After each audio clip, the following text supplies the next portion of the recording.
Episode, we saw the abbot and we saw Curly Joe be kidnapped by by a alien known as the Magistrum, who has plans for them. And meanwhile, Kojak is also trying to get prepared to go look for them. The Magistrum has them in his base. Oh no! Oh boy, Magistrum. I mean, you gotta be honest. We didn't do anything wrong. I mean, we're just yeah, let's go. No, listen here. I have observed great intelligence in you, Abbott, and you shall help me. And yes, you shall help me. You shall program a war machine. Oh, Jamie! A war machine! A weapon of mass destruction! Oh, no! Jamie, what are we going to do? I say that we're going to really mess this project up. Oh, no, Abbott. I mean, that sucks. Oh, no. You're being used against your will there. That's right. You're going to make that weapon, and uh, whether you like it or not. Meanwhile, Kojak is getting prepared to, um, go to the planet where they are at. Well, you see here, I'm getting ready to go and go get to. I've traced where that who kidnapped them, but I need to find someone who has the experience. Oh, hey, there's this injured pilot here. Just there's. Are you okay, sir? Oh, T. Oh, T. Oh, I'm in pain. Help me. All right, I'll help you. Um, if I help you, can you give me coordinates uh, uh, to this planet I'm looking for? I give you the information here on this piece of paper. Okay, yeah, if you give me a stim pack, that'll help heal me. All right, I give you a stim pack right here. Here you go. Oh, that feels better. Yeah, okay. I'll take you to the planet. Meanwhile, with Mr. Pennypacker and Freighter is still unstable. Uh, well, this is not good. I don't know what happened to Freighter when he got tased by that Kojak.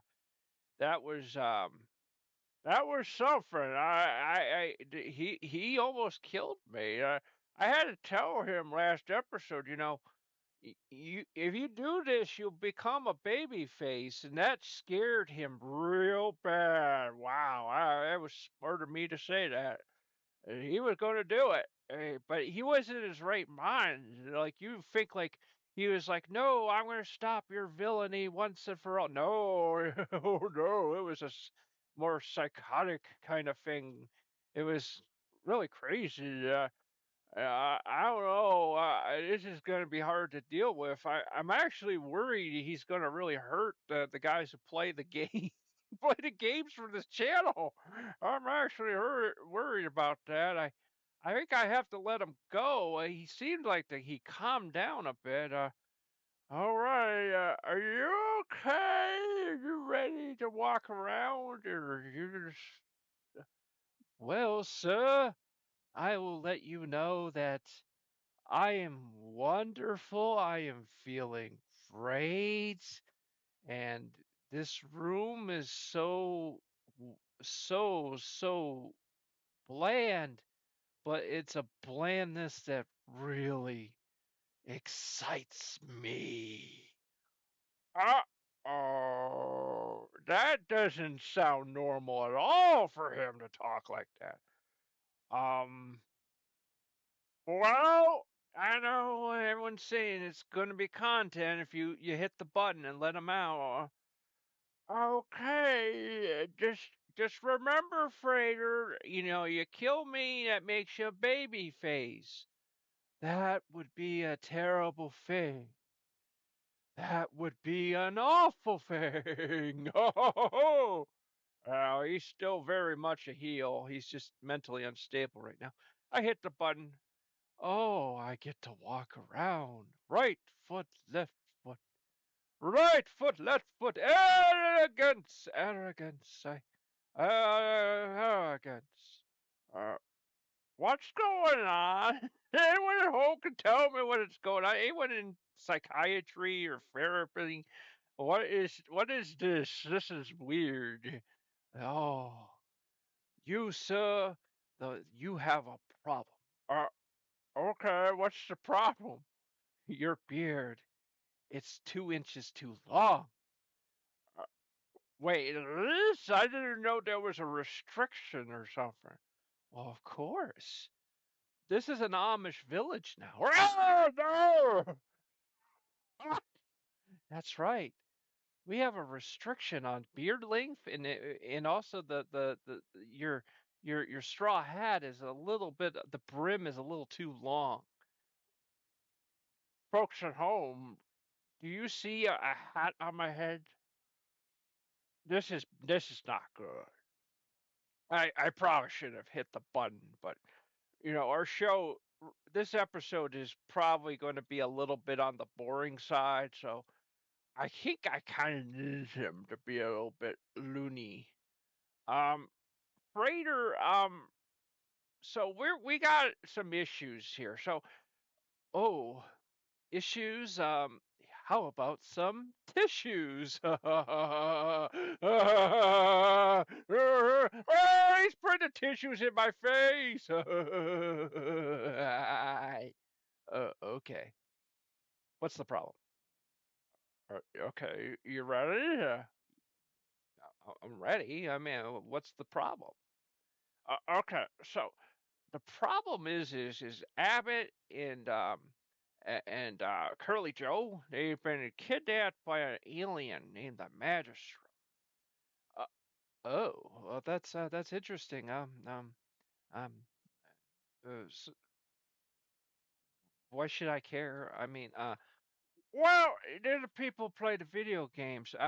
So we kind of see the what it is like we sometimes we make situations for them because it's content, but we also have to be careful that the AI doesn't actually destroy them. So, um, I think they're kind of okay, but I kind of need you to monitor the situation. I know you're not been feeling well, but I kind of need you to kind of watch over things. And I like watching. I like observing. Like for example, I could show you how good I am at that. Oh, okay. I can audit that a bit. I mean, tell me. Well, like your one finger there moved a couple inches, and I don't like it when you move the other finger 3 or 4 times. Like it does something to me. It does something to me. Like you know what I mean? Like oh no. Okay. Oh, this is not good.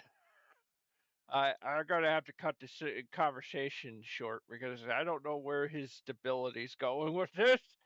He might really hurt me bad if this keeps going. So with Kojak, he's trying to get to that planet where they're kidnapped. Can you kind of keep an eye on him too? Oh, oh, I can keep an eye on him.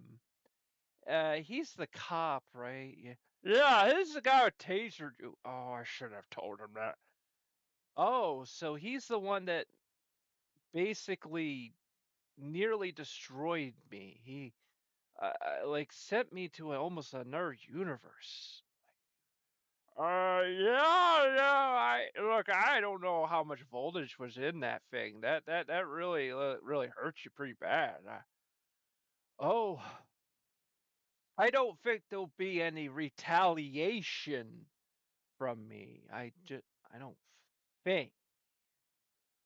Uh, well, just remember he's kind of like the straight man of the group, and well, he likes women. Freighter. Oh my. Okay. We're Freighter. We're on YouTube. We can't. We're not entirely free to. No. Well. Just say it. He likes women. He doesn't like men. Freighter. The the straight man is a comedy term. It's an entertainment term, and what it is like in the days of Jerry Lewis and Dean Martin. Dean Martin would be the straight man. He would interact with Jerry Lewis, and of course Jerry Lewis hasn't aged well. He's kind of an asshole, and a lot of it actually comes off, and even in his act, you can kind of tell he's a control freak, and he doesn't come off well, and people have generally failed to really interview him because he's generally awful. He's a terrible human being. But nonetheless, nonetheless, nonetheless, nonetheless, nonetheless. Well, actually, you're supposed to say it twice. You don't say it 500 times. But nonetheless, nonetheless, nonetheless, nonetheless, nonetheless. Okay. So, so a straight man is. Do you get it now? I get it. I guess. Okay, well that's all we need to talk about. So yeah, you just need to keep an eye on him because he's kind of good for games because there's times with the Abbott, he's still very new to gaming, but somehow I'm noticing Kojak seems to understand about video games for some reason.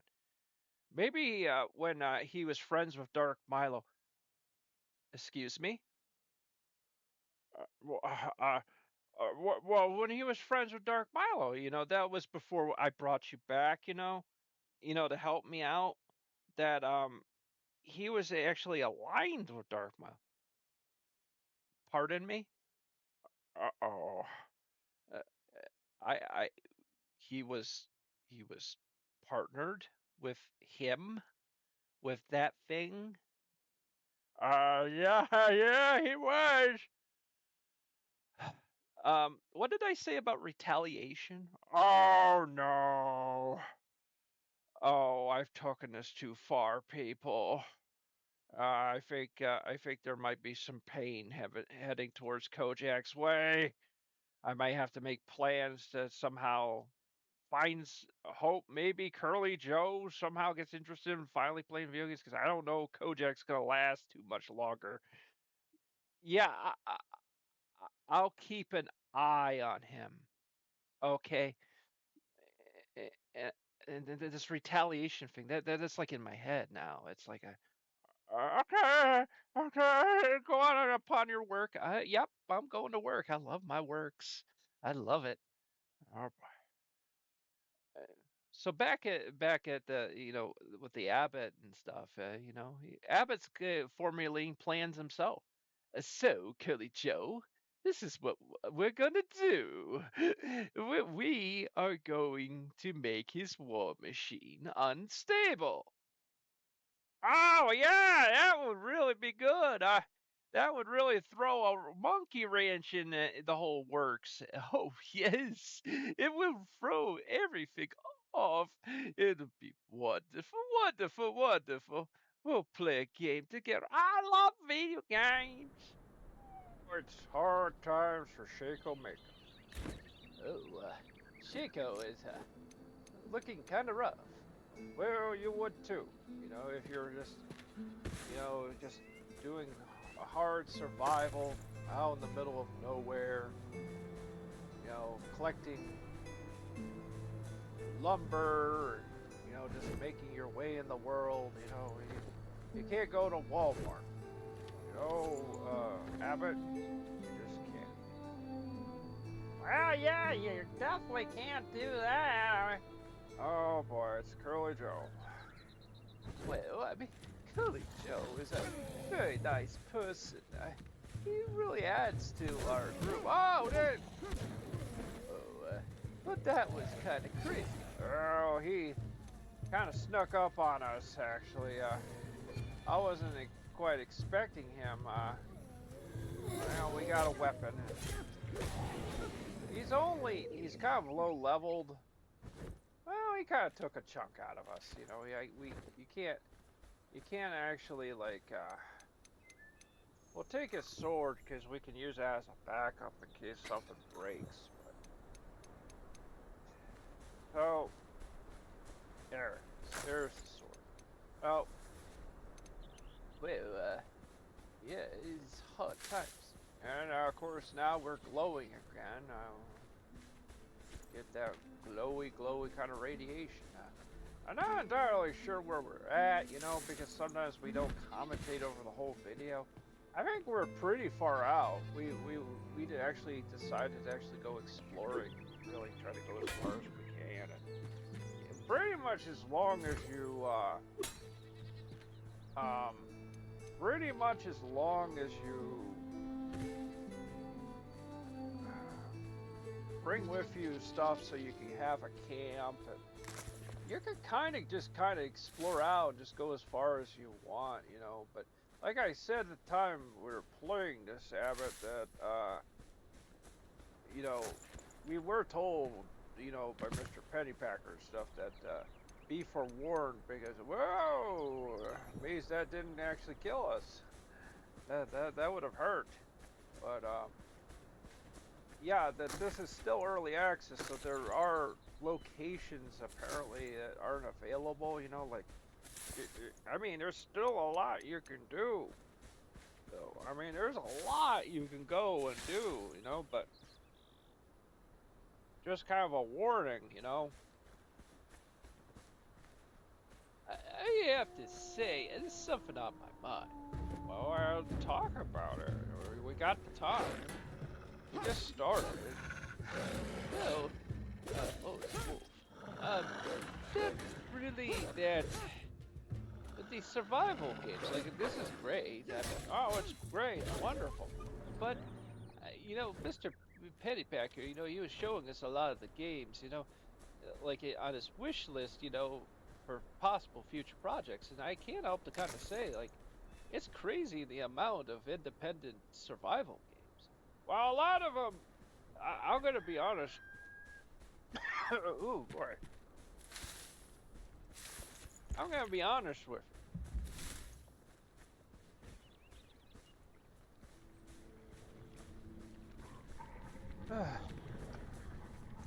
I'll be honest with you. A lot of survival games do look the same, because they kind of are. They kind of borrow different functions from other games, you know. You know, they kind of all run like this, you know, where, you know, it's third person.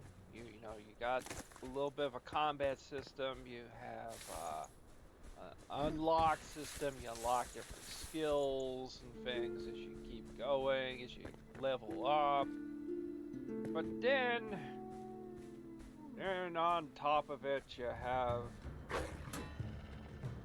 have the building systems, the crafting systems, you know, the fact you have to eat, you know, your self hygiene, things like that, you know, and after a while, yeah, you know, after a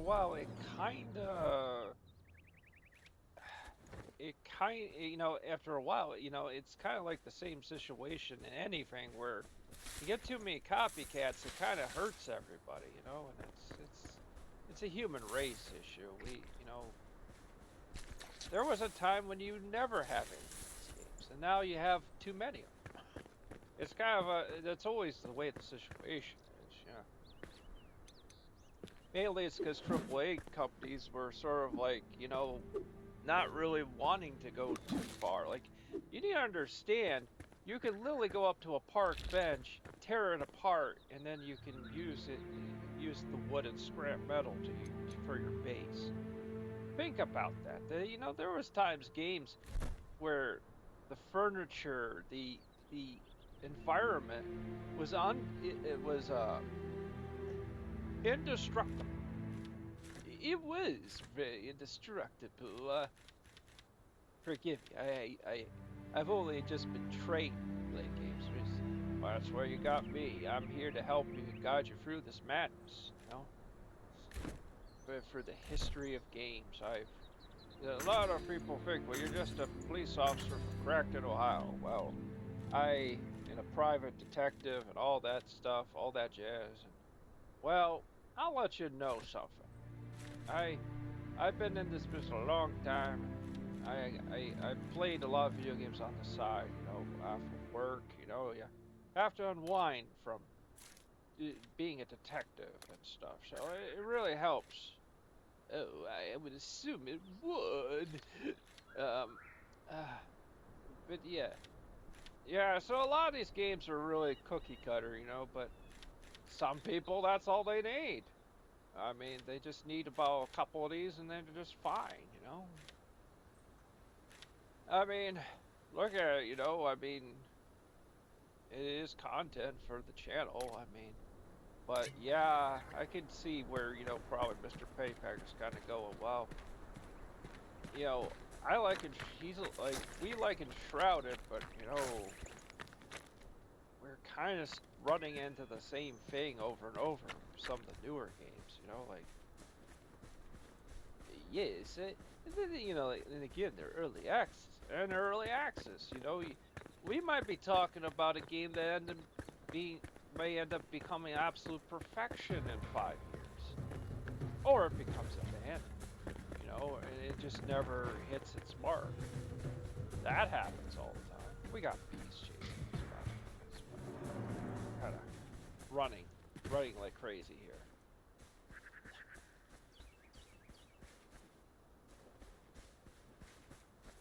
The bees can be killed, by the way. You could take them out and stuff. We're kind of intimidated. We're just gonna run from them. All the bees. Yeah, that old me. Yep.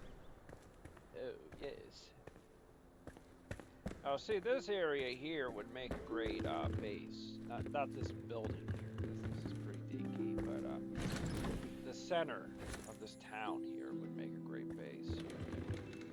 Kind of set up a farm here and stuff, and then you got some buildings to plunder, and got some structures here. It's kind of neat,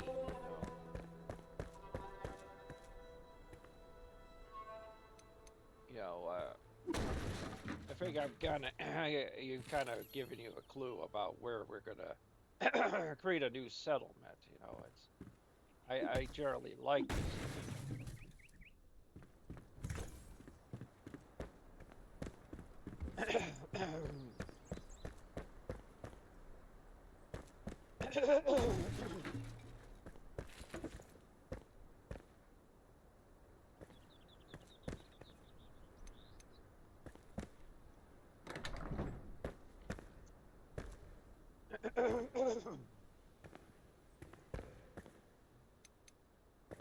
Well, have a bit of throat problems. Yeah.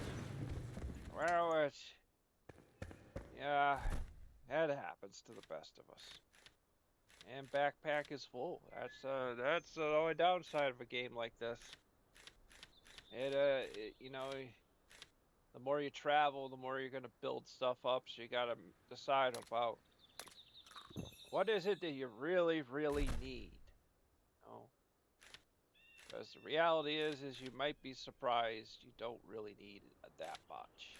You just need firewood. You need a crafting tool, so you can make a workbench if you need a workbench. You know what I mean? Food.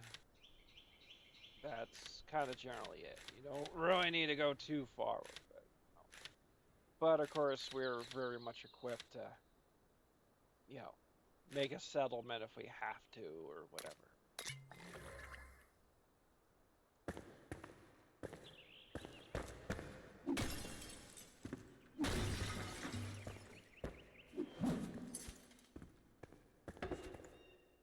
So, last episode, I must really ask. Yeah, what is it? It was kind of a rerun, wasn't it? Like, we just sort of, like, reran the commentary. Apparently, Mr. Packer mentioned that sometimes we do that. It's We just sort of it's a base building game. It's kind of hard to just commentate over everything because it's kind of like after a while you're just kind of like, well, what do you think we do in this episode? Like, there was a couple episodes before we even did this. This is the best content right now because it's the part in the game where we're actually exploring, moving out into the world. You know, you need to understand. You know, the base building stuff is very addictive. Once you get into it, because like you just saw, I tore that table apart. You need to understand. You can. That's the thing I like about this game is like you can. Anything's a resource. Like I actually honestly think, and it was actually somebody had actually criticized Breath of the Wild, saying that like all the weapons they fall apart. It's not fair, and it's like, well, what actually that does is in an open world system is that it creates a huge amount of value to every single object you find, from a stick even, because if your weapon breaks, maybe at worst you can use the stick to defend yourself. You could at least grab anything that doesn't move and use it. Like, why is that wrong? Like, that should be the way an open world is. I honestly think that open world games where you can't do that the world is static. That means you can't interact with it fully. Like, look, I'll even honestly say I love Skyrim, but you can't do most that stuff. They were at least able to start the system by having you can just pick up anything that isn't nailed down. That's start. But this goes further, where you can actually take a weapon and break break furniture down, and use that for your base and stuff. I mean, that's good. That you can pick up a stick and then craft it into something you need. Why not? But and I don't blame people. It's because they come from a time in gaming when I get some cloth here. There used to be a time when people. Used to be a time when like if you got a new weapon, that weapon was immortal. It never went away. People like that. It's because that's one less thing they have to think about. They don't have to think about feeding their character. Their character's not real, so why would they care? So I can understand both sides, but at the same time, I'm just saying, if it's an open world game, really open world, real sandbox, and you do stuff like this, because it'll add value to everything you do. You see, I am smashing the pottery. Why? Stuff inside. Got water here. Although a lot of the stuff that's stamina based, you'd be really surprised how you don't have to. Believe it or not, this cabinet's taking a beat. There we go. We got some wood from the cabinet. I broke a cabinet down. Now in other games, you wouldn't be able to do that.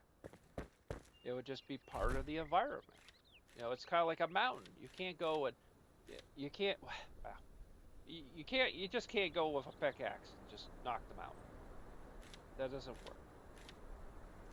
But look, if someone was so inclined, they could take an axe and smash up a cabinet. As long as they own the cabinet, they could do that.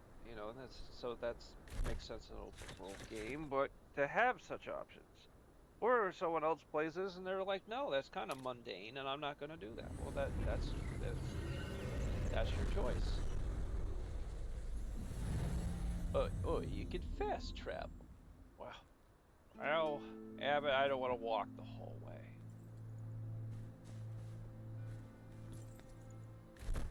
It's still a video game, so just.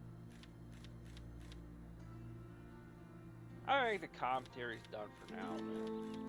Well, you got it off your chest, eh? Well, I did. Well, see you all next show, and just enjoy the footage for now.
Get back out there.